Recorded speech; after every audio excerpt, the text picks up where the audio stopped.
Olá, tudo bom? Me chamo Maria Eugênia e hoje vamos dar sequência. Falaremos então sobre o início da alimentação complementar. Traremos nessa aula o conceito dos 4 Cs, a variedade dos alimentos e a qualidade nutricional. Então, o que é o conceito dos 4 Cs? Né? Lembrando que essa fase da introdução alimentar é muito importante que se tenha uma conexão, né, do bebê com a família e com os cuidadores, que esse bebê se sinta confortável para iniciar essa nova etapa que se inicia, tenha confiança para atingir a competência, que nada mais é do que a introdução da alimentação complementar. E aí, falando um pouquinho de conexão, gente, lembrando que o vínculo e o apego se aprofundam após o nascimento, né? Então, à medida que a mãe proporciona todo o apoio e sentimentos, dá uma segurança ao bebê.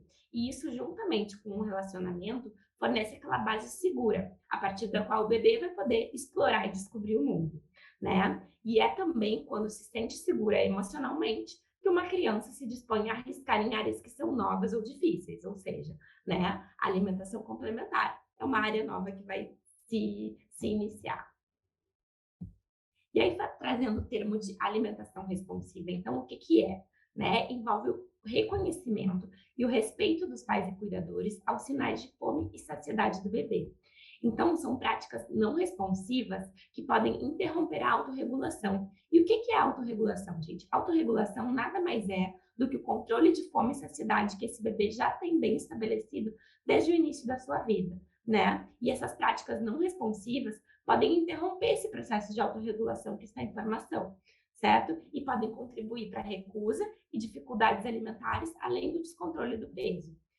A alimentação responsiva, ela vai focar em 3 necessidades fundamentais, que são a autonomia, a competência e o relacionamento. E essas 3 necessidades, junto com a autorregulação, né, que nada mais é do bebê ter esse poder de senso, né, de autorregulação, ou seja, da gente respeitar como pais e cuidadores, né, que o bebê tenha um centro bem estabelecido de fome e saciedade, são um suporte para essa alimentação de uma forma responsiva. Então, trago aqui para vocês alguns exemplos, né, para a gente exemplificar atitudes responsivas sempre que possível, então. Então, alimente os bebês e as crianças e ajude as crianças mais velhas quando elas já comem sozinhas, respeitando sempre esses sinais de fome e saciedade. Alimentar devagar e com paciência e encorajar a criança a comer, mas sem forçar. Se há alguma recusa de alimento, experimentar diferentes combinações ou até mesmo diferentes formas de fazer o próprio alimento, né? Então, diferentes combinações, diferentes texturas e métodos de encorajamento desses alimentos recusados. Minimizar as distrações durante as refeições, né? Se é uma criança que perde facilmente o interesse, então evitar de ter televisões, né? Ou telas durante o momento de alimentação é uma dica importante. E lembre-se que a hora da refeição é um momento de aprendizado e amor, né? Então converse com o seu filho durante a alimentação, mantenha um contato visual com ele nesse momento de extrema importância.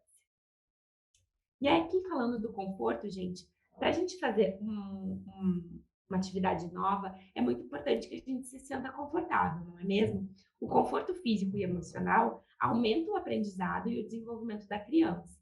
Então, esse conforto ele vai facilitar a aproximação, o interesse, a curiosidade e a aceitação da criança, mas a gente também sabe que se a criança se sentir desconfortável, né, se tiver um estresse, ela vai ter um comportamento de luta e fuga, né? Então, a pressão para comer, ela afasta, né? Porque ela gera um desconforto. Assim como a liberdade para comer vai aproximar, gerando um conforto para essa criança.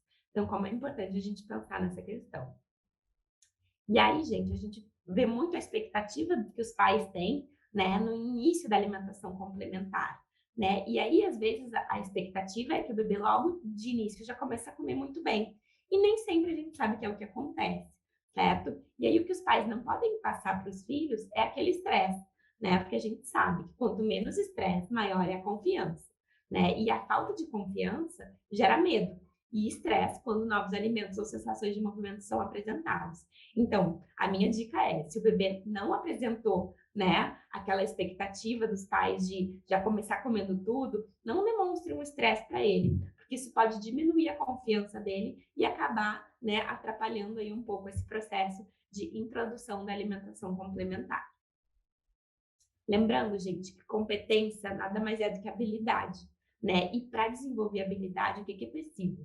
É preciso ter conexão, conforto e confiança. Então, a gente sabe que a parceria entre os pais e cuidadores e a criança pode ser o caminho para que juntos consigam superar esses obstáculos e desenvolver essa habilidade do comer, né? De introduzir esses alimentos aí nessa nova fase que se inicia. E aqui eu trago algumas dicas de abordagens, né, de educação nutricional. Lembrando que cada refeição pode ser uma oportunidade. Então, nós vamos falar sobre apresentação visual, sobre cores, consistências, porções, exemplos e que isso deve ser, né, trazido aí diariamente, numa forma de educar os nossos filhos nessa parte de alimentação. Então, lembrando que a apresentação visual do prato é o primeiro contato que a criança vai ter com o alimento, né? Então, portanto, interfere na aceitação e na formação dos hábitos alimentares. E aí, por exemplo, sempre que possível, né, tentar trazer porção de formas, desenhos relacionados ao cotidiano, pode também despertar o interesse daquelas crianças, né, que têm uma certa resistência, uma certa dificuldade em consumir os alimentos. E a gente sabe que as cores, a literatura fala que elas podem ter uma influência direta no centro de regulação de fome e saciedade. E aí eles trazem que alimentos de cores quentes, como amarelo, laranja e vermelho, estimulam o consumo alimentar. E aí aqui eu trago alguns exemplos, né, de alimentos dessas colorações. Então, amarelos: laranja, pêssego, batata, milho, massas, laranja, macarrão, mamão, abóbora, cenoura. Vermelho: tomate, morango, melancia e goiaba. São alguns exemplos, então, de alimentos de cores quentes que podem ser estimuladores de fome.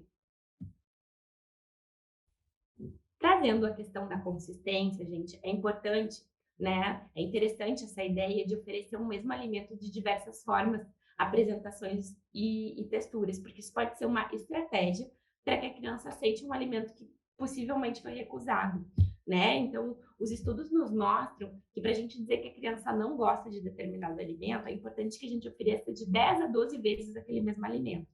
E aí uma dica, né, pode ser oferecer esse mesmo alimento de diferentes formas, né? Então, de diferentes consistências. Isso acontece muito, né? Eu vejo muito no consultório. Então, por exemplo, crianças que não aceitam determinado alimento em forma de purê, mas aceitam em pedaço. E o contrário também acontece. Então, aquelas crianças que não aceitam em pedaço algum tipo de alimento, mas que na forma de purê aceitam. Então, é importante a gente trabalhar também as texturas e consistências. Já falando das porções, né, a gente sabe que pequenas porções geram conforto e confiança. Então, aqueles pratos muito cheios podem assustar um pouco a criança, né?